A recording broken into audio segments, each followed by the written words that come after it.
अस्सलामुअलैकुम दोस्तों 5 वक्त की नमाज में सुन्नतें कितनी पढ़नी है, नफिल कितने पढ़ने, वितर कितने पढ़ने, फ़र्ज कितने पढ़ने। बहुत से मुसलमान भाई बहनों को नहीं पता है। लेकिन अगर आज की ये आप वीडियो देख रहे हो तो ये वीडियो आपकी ज़िंदगी की सबसे अहम वीडियो होगी, क्योंकि यार नमाज का जो तरीका है वो समझना होना चाहिए हर मुसलमान भाई बहन को। अगर हम फजर की नमाज पढ़ने जा रहे हैं तो उसमें हम किस तरीके से पढ़ेंगे, जोहर में किस तरीके से पढ़ेंगे, असर में किस तरीके से पढ़ेंगे, मगरिब में किस तरीके से पढ़ेंगे और इशा की नमाज में किस तरीके से पढ़ेंगे।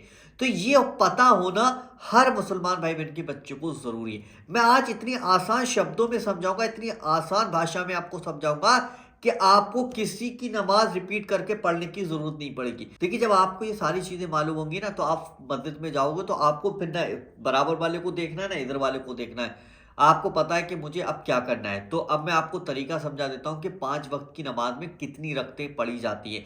देखिए, सुबह की जो नमाज होती है फजर की नमाज, उसमें सबसे पहले हमें 2 सुन्नतें पढ़नी होती है। उसके बाद इमाम साहब 2 फर्ज पढ़ाते हैं, यानी कि वो टाइम मुकर्रर होता है कि भाई इस टाइम पर 2 फर्ज पढ़ाए जाएंगे। तो वो पहले सुन्नतें पढ़ लेते हैं आप लोग, फिर उसके बाद थोड़ा सा इंतजार करते हैं, फिर इमाम साहब 2 फर्ज पढ़ाते हैं।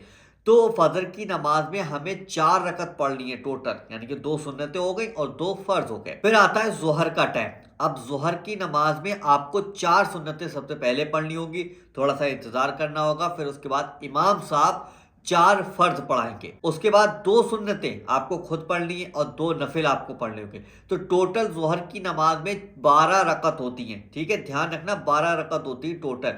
4 सुन्नतें, 4 फर्ज, 2 सुन्नतें, 2 नफिल, तो टोटल मिलाकर हो जाती है 12 रकत। उसके बाद असर की नमाज का वक्त होता है, तो हमें सबसे पहले 4 सुन्नतें पढ़नी है और 4 फर्ज इमाम साहब पढ़ाएंगे।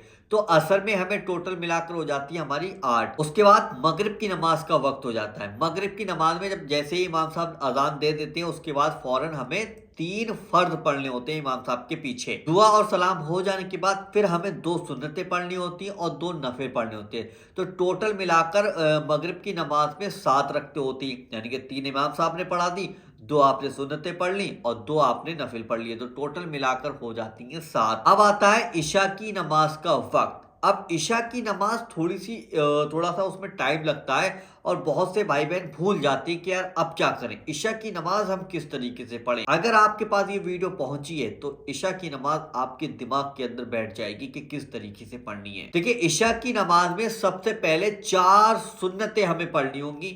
उसके बाद 4 फर्ज इमाम साहब पढ़ाएंगे। उसके बाद 2 सुन्नतें आपको पढ़नी है और फिर उसके बाद 2 आपको नफिल पढ़ने और उसके बाद 3 वितर पढ़ने हैं, फिर 2 नफिल पढ़ने। तो टोटल मिलाकर 17 हो जाती हैं। एक बार फिर से सुन लीजिए, यानी कि सबसे पहले आपने 4 सुन्नतें पढ़ ली, उसके बाद इमाम साहब 4 फर्ज पढ़ाएंगे तो 8 हो गई। उसके बाद 2 सुन्नतें आप खुद पढ़ेंगे तो 10 हो गई। उसके बाद 2 नफिल आप पढ़ेंगे तो कितनी हो गई, 12 हो गई। उसके बाद 3 आप वितर पढ़ेंगे तो कितनी हो गई, 15 हो गई। उसके बाद 2 नफिल आप फिर से पढ़ेंगे तो टोटल मिलाकर इशा की नमाज में 17 रकतें आपको अदा करनी होंगी। तो आप समझ गए कि फजर में क्या करना है, जोहर में क्या करना है, असर में क्या करना है, मगरिब में क्या करना है और इशा में क्या करना है। अगर इस वीडियो से अगर आप नहीं समझे तो फिर समझिएगा बड़ा मुश्किल मामला पड़ जाएगा, क्योंकि मैंने बहुत आसान शब्दों में समझाया कि एक ऐसा सब समझाया कि ये अगर छोटा सा बच्चा भी देख लेगा ना तो उसकी भी समझ में आ जाएगा।